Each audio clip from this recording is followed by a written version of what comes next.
अस्सलाम वालेकुम वरहमतुल्लाहि वबरकातुहू। नाजरीन, मैं खुशबू ख़ान और आप देख रहे हैं के ड्रामा चैनल। तो फिर आज के एपिसोड का आगाज़ करते हैं, जिसमें हम देख रहे हैं कि अर्तुरुल सिमोन से मिलने हॉल में जाता है जहां सब जमा थे। इतने में अमांडा का चोर अर्तुरुल से थैली चुराकर जैसे ही भाग रहा होता है, अर्तुरुल उसे पकड़ लेता है और नीचे गिरा देता है।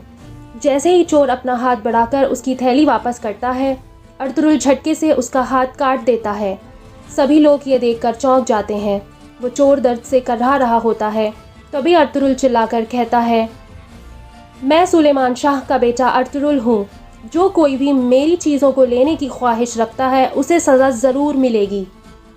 फिर वो सिमोन से पूछता है, आपके बाज़ार में चोर खुलेआम घूम रहे हैं और आपको कुछ मालूम ही नहीं। सिमोन और अर्तुरुल में बहस छिड़ जाती है। उस बहस के बीच में आलियार आ जाता है और कहता है, हमें इस मसले को ज़्यादा नहीं खींचना चाहिए और आपस में मिलजुल कर काम करना चाहिए। इसी में सबकी बेहतराई है। सिमोन मुस्कुराते हुए कहता है, आप जैसे मेहरबान आदमी से नाराज़ होने की मेरी कोई ख्वाहिश नहीं है। फिर वो अपने आदमियों से तलवारें नीचे करने के लिए कहता है। ये देखकर ओराल परेशान हो जाता है। फिर वो सब टेबल पर एक साथ बैठ जाते हैं। अर्तुरुल से सिमोन कहता है, मुझे सरदार चांदार और आपकी पेशकश पसंद आई। ओराल ये सुनकर चौंक जाता है और गुस्से से सिमोन को घूरता है। सबको नए काम के लिए मुबारकबाद देकर ओराल वहाँ से चला जाता है और बाहर जाकर उसे तुर्गुत मिलता है। ओराल तुर्गुत से पूछता है, अब अर्तुरुल के दिए हुए ज़ख्म कैसे हैं तुर्गुत? तुर्गुत कहता है, मैं तो ठीक हूँ। अब अर्तुरुल साहब जो आपके साथ शामिल हो गए हैं, तो आपको अपनी फ़िक्र करनी चाहिए, ना कि मेरी। आपको उनसे चौकन्ना रहना होगा। ओराल कहता है, किसी दिन मैं तुमसे बैठकर लंबी बातचीत करूंगा और वहां से चला जाता है। उधर सिमोन अर्तुरुल को बताता है, मैं पोप के गलत इरादों के ख़िलाफ़ हो गया था, जिसने कोस्तान दुनिया में बहुत से जुल्म करे थे और इसमें मैंने अपने बच्चे और बीवी को खो दिया था। फिर बचे कुछ माल से मैंने ये बाज़ार खोल लिया। अर्तुरुल कहता है, मैंने भी बहुत सी ज़मीन और इलाके देखे हैं, बहुत से धोखे और गद्दारियाँ झेली हैं। मैंने सीखा है, हम किसी पर एतबार नहीं कर सकते इन सरज़मीनों पर। जैसे कि इस बाज़ार में मैं औरतों की हिफाजत के लिए अपने आदमियों को तैनात करूँगा। सिमोन कहता है, मुझे कोई एतराज़ नहीं। इतने में वीनस वाला ताजिर वहाँ आ जाता है और अर्तुरुल से कहता है, मैं देख रहा हूँ अर्तुरुल साहब, मेरा कर्ज उतारने से पहले आप दावत उड़ा रहे हैं। अर्तुरुल कहता है, मैं अभी भी अपनी बात पर कायम हूँ। सिमोन रिकार्डो से गुस्से से बात करता है और बोलता है, तुम्हें कोई हक़ नहीं मेरे मेहमानों से इस तरह बात करने का। और फिलिप से रिकार्डो के लिए सोना मंगवाता है। फिर वो अर्तुरुल से कहता है, अब आप मेरे कर्जदार हैं, जब आपका कारोबार चल पड़े तो मुझे लौटा दीजिएगा। अर्तुरुल कहता है, शुक्रिया साहब। उधर अमांडा ओराल से कहती है, देर या सवेर तुम इस बाज़ार के हाकिम बन जाओगे। ओराल कहता है, और फिर मैं तुम्हें अपने साथ ले जाऊंगा। मुझे वो जंगजू तलाश करके दो जिसकी तुम बहुत तारीफ़ें करती थीं। ओराल कहता है, हमें कुछ भी कर कर काई कबीले की औरतों को बाज़ार पहुंचने नहीं देना है। अमांडा कहती है, बदले में मुझे क्या मिलेगा? ओराल सिक्कों की एक पोटली निकालकर अमांडा को दे देता है। दूसरी तरफ हम देखते हैं अर्तुरुल और सिमोन की मुलाकात ख़त्म हो जाती है। इतने में वहाँ तुर्गुत आ जाता है और अर्तुरुल को नज़रअंदाज कर कर पास की टेबल पर बैठ जाता है। ये देखकर अर्तुरुल काफ़ी हैरान होता है। अर्तुरुल कहता है, तुम पहले से काफ़ी ठीक लग रहे हो। तुर्गुत सिमोन और मारिया की तरफ इशारा कर कर कहता है, जब तक मेरे दोस्त की मदद मेरे साथ है, मेरे ज़ख्म ठीक और दिल पुरसुकून से भरा है। अर्तुरुल कहता है, अगर तुम्हारे ज़ख्म ठीक हो गए हैं तो तुम कबीले वापस आ जाओ। तुर्गुत कहता है, जब तक मैं अपने बहादुर सिपाहियों का बदला नहीं ले लेता, तब तक मेरी हर सांस मुझ पर हराम है। जिन अर्तुरुल साहब को मैं जानता हूँ, वो तो हमारा बदला ज़रूर ले लेते, मगर वो अब हर चीज़ के लिए एक सही वक्त देखते हैं। अर्तुरुल इस पर कहता है, मैं अपने खाई कबीले के सिपाहियों का बदला ज़रूर लूँगा, और कहकर ये वहाँ से चला जाता है। बाहर आते ही उसे सिमोन का साथी पेत्रोस मिलता है और कहता है, अर्तुरुल साहब, मैं गोश्त, मक्खन आदि ख़रीदने के लिए आपके कबीले आना चाहता हूँ। अर्तुरुल कहता है, आ सकते हो। फिर हम देखते हैं सिमोन अपने ख़ास आदमियों से बातें करता है हमें लाजमी बात करनी होगी। फिर वो तुर्गुत के साथ वाले कमरे में चले जाते हैं। तुर्गुत सब आवाज़ें सुन रहा होता है। फिलिप तहखाने का दरवाज़ा खोलता है और सब अंदर चले जाते हैं। तुर्गुत को भी शक हो जाता है कि ये सब कहाँ जा रहे हैं। तहखाने पहुंचकर मारिया कहती है, औरतों के बहाने से अर्तुरुल बाज़ार में घुसना चाहता है, अपने आदमी तैनात कर देगा। क्या ये हमारे लिए ख़तरनाक नहीं है? सिमोन कहता है, मुझे लगता है अर्तुरुल सुल्तान का जासूस नहीं है। मुझे अपना मिशन पूरा करने के लिए अर्तुरुल और उसके साथियों की ज़रूरत है। हमें उसका भरोसा हासिल करना होगा। हमें तुर्कों को एक दूसरे के ख़िलाफ़ करना होगा और लड़वाना होगा। इसलिए मैं ओराल और अर्तुरुल का इस्तेमाल करूँगा।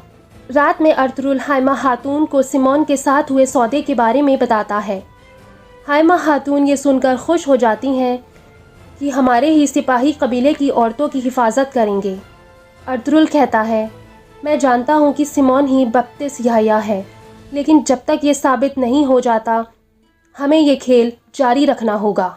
हकीम आर्थुक कहता है, तुर्गुत का क्या करना है, वो तो बदल गया है। अर्तुरुल कहता है, जिस तुर्गुत को मैं जानता हूँ वो खेल खेल रहा है, नहीं तो मैं अब तक उसको मार देता, क्योंकि मैं सब कुछ बर्दाश्त कर सकता हूँ लेकिन गद्दारी नहीं। दूसरी तरफ हम देखते हैं तुर्गुत और मारिया आपस में बातें कर रहे होते हैं। तुर्गुत मारिया को बताता है, मैं कल यहाँ से चला जाऊँगा। मारिया कहती है, तुम कहाँ जाओगे? तुम्हारा तो कोई नहीं है, तुम कबीले भी वापस नहीं जा सकते। मैंने अपने भाई से बात करी है, तुम हमारे साथ काम कर सकते हो। हम जब रकम वसूलने जाते हैं तो अक्सर हमारा सामना डाकुओं से हो जाता है, इसलिए तुम जैसे जंगजू की उन्हें बहुत ज़रूरत है, तुम ना जाओ। तुर्गुत कहता है, ठीक है। ये सुनकर मारिया बहुत खुश हो जाती है और वहाँ से चली जाती है। पास वाले कमरे में जाकर तहखाने का दरवाज़ा खोलती है। तुर्गुत को आवाज़ आ जाती है और वो भी उसका पीछा करता है और पास वाले कमरे में जाकर खुफिया दरवाज़ा तलाश करता है। इतने में चिमनी पर पानी पड़ा देख सारा खेल समझ जाता है और खुफिया दरवाज़ा खोलकर तहखाने में दाखिल हो जाता है। मारिया एक खुफिया पैगाम पढ़ती है और सिमोन को बताती है, कोनिया से जिस खबर का आपको इंतज़ार था वो आ गई है। अबू निकाश का पैगाम आया है, वो आपसे मिलना चाहता है। और बताती है, तुर्गुत आपके साथ काम करने के लिए तैयार हो गया है। सिमोन कहता है, ठीक है, तुम और फिलिप उसको ट्रेन करना, कल वो जाकर पहली वसूली करेगा। फिर सिमोन और फिलिप वहाँ से चले जाते हैं और मारिया भी खुफिया पैगाम रखकर दूसरी तरफ चली जाती है। तुर्गुत चुपके से आगे बढ़कर वो सीक्रेट पैगाम उठा लेता है। दूसरी तरफ हम देखते हैं कि ओराल अपने खेमे में बातें कर रहा होता है। वो कहता है, सिमोन ने पहले बातूहान का खंजर इस्तेमाल करा, फिर अर्तुरुल के साथ हाथ मिला लिया। ये सारा खेल सिमोन क्यों खेल रहा है? चौलबान कहती है, सिमोन एक ताजिर है, वो ऐसा क्यों करेगा? इस पर ओराल कहता है, मैं जल्द ही पता लगा लूँगा। फिर बातूहान आ जाता है। ओराल बातूहान से कहता है, तुम जानते हो तुम्हें क्या करना है, कल सुबह सवेरे ही रवाना हो जाना और ये सिक्कों से भरी थैली अमांडा को दे देना। अगले दिन सुबह एक आदमी अमांडा के पास पहुंचता है और अमांडा को धमकाता है, तुम मेरे साथ कोई चाल चल रही हो तो मैं तुम्हारी आंखें निकाल लूँगा।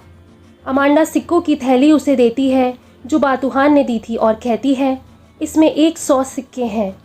ये एक बयाना है, काम करने के बाद तुम्हें 200 सिक्के और मिलेंगे। आदमी पूछता है, ये काम कौन करवाना चाहता है? अमांडा कहती है, मैं उस आदमी की शनाख्त नहीं बता सकती। आदमी पूछता है, मुझे क्या करना होगा? अमांडा कहती है, मेरे पीछे आओ। इतने में दोनों कबीलों की औरतें बाज़ार पहुंच चुकी होती हैं। अमांडा उस आदमी से कहती है, ये 200 सिक्के तुम्हें यहाँ से मिलेंगे। और वो हलीमा और असलिहान की तरफ इशारा कर कर कहती है, कल ये दोनों औरतें बाज़ार में नहीं पहुँचनी चाहिए, तुम्हें इन्हें अगवा करना है। दूसरी तरफ बामसी अपने सिपाहियों और बानो जैक से कहता है, मैं किसी काम से बाहर जा रहा हूँ, तुम सब औरतों पर नज़र रखना, सभी औरतों और दुकान की जिम्मेदारी तुम्हारी है। और बमसी वहाँ से चला जाता है।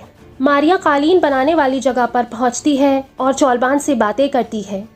इतने में वहाँ हलीमा आ जाती है और कहती है, کیا میں جان سکتی ہوں ہماری مہمان کون ہے؟ ماریا کہتی ہے میں اس بازار کے مالک سیمون کی بہن ہوں، میں آپ سبھی کو آج رات کے کھانے پر دعوت دینے آئی ہوں۔ حلیمہ کہتی ہے ہمیں آپ کی دعوت قبول ہے، مگر پہلے ہم اپنے کام کی جگہ اور دکان کو سیٹ کرنا چاہتے ہیں، دعوت پھر ضرور ہوتی رہے گی۔ دوسری طرف بامسی ترگت کے پاس ہال میں جاتا ہے اور کہتا ہے بھائی میں تمہارے لیے قبیلے کا کھانا لایا ہوں، تم اسے ضرور مس کرتے ہوں گے۔ ترگت چپکے سے خفیہ پیغام اسی کے تھیلے میں غصے سے رکھتے ہوئے جو اس نے تہہ خانے سے اٹھایا تھا کہتا ہے بہت ہو گیا، مجھے اکیلا چھوڑ دو بامسی۔ لیکن بامسی سمجھ نہیں پاتا اور غصے میں آ جاتا ہے، کہتا ہے بھائی مجھے تمہاری بہت یاد آتی ہے۔ لیکن ترگت غصے سے جانے لگتا ہے اور بامسی اس کا ہاتھ پکڑ لیتا ہے۔ یہ دیکھ کر ترگت بامسی کو زوردار مکہ مار دیتا ہے اور پھر دونوں میں لڑائی شروع ہو جاتی ہے۔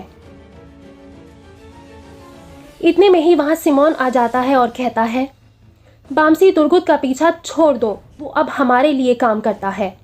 اور پھر وہ ترگت سے کہتا ہے تم فلپ کے ساتھ وصولی پر جاؤ، نہیں تو قائی قبیلے والے تمہارا پیچھا کبھی نہیں چھوڑیں گے۔ بامسی سیمون کے آدمی سے اپنا ہاتھ چھڑا کر ترگت سے کہتا ہے اب تم اس آدمی کے لیے کام کرو گے، کوئی شرم ہے؟ اور اپنا تھیلا اٹھا کر غصے سے باہر نکل جاتا ہے۔ باہر آ کر بامسی شدید غصے میں ہوتا ہے، اسے بھوک لگتی ہے تو وہ اپنے اسی تھیلے سے روٹی نکال کر کھانے لگتا ہے تو اسے ایک خط اور آلہ ملتا ہے۔ وہ اسے دیکھ کر بہت خوش ہوتا ہے کہ ترگت نے غداری نہیں کری بلکہ ڈرامہ کر رہا تھا۔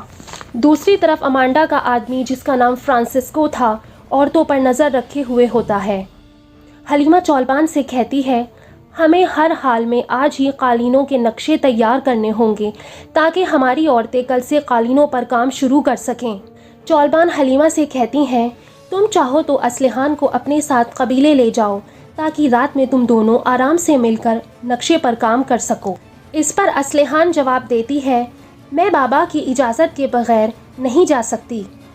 چولبان کہتی ہے تمہارے بابا کو میں بتا دوں گی، تم حلیمہ کے ساتھ چلی جاؤ، یہ کام کرنا بہت ضروری ہے اسلحان۔ اس پر حلیمہ کہتی ہیں تو ٹھیک ہے، آج اسلحان ہماری مہمان بنے گی، کیا پتہ قائی قبیلے سے کوئی جوان اس کا دیوانہ ہو جائے۔ تو ناظرین آج کا یہ ایپیسوڈ یہیں ختم ہو جاتا ہے۔